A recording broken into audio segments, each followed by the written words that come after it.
My essay is entitled The Chains of Freedom, Racial Discrimination in the United States Judicial System. For my essay, I talked a lot about mass incarceration in America and our judicial system and how it is biased against black people.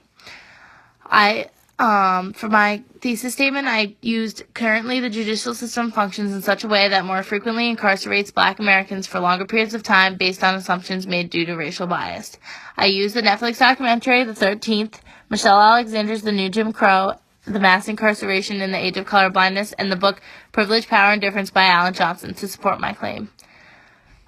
Currently our government and our judicial system is founded upon these ideas that we have democracy and equality, but really we're not upholding those ideals.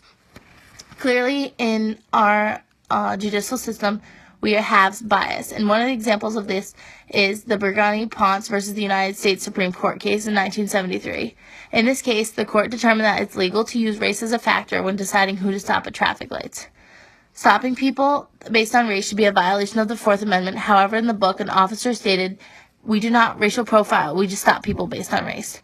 Therefore, the loophole to the Fourth Amendment is that there can be more than one reason to stop someone, but race can be a determinate reason. This law, along with many others, prove that racism has not left the American judicial system.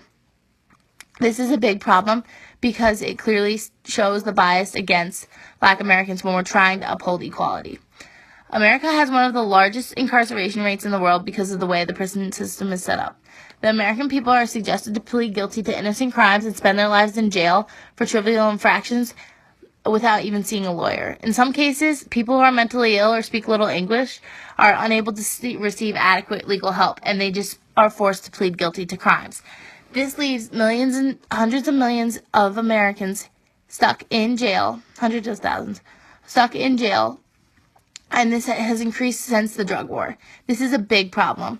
We don't need innocent people sitting in jail. And we especially don't need innocent black people sitting in jail because that is more frequently what occurs. The United States Constitution was written based on the feelings of the oppressed and seeks to establish a society where there is no oppression. Yet somehow this document, this Proclamation of Freedom, has turned into a recent reinforcement for the privilege and a way to continue oppression. This should not be the case.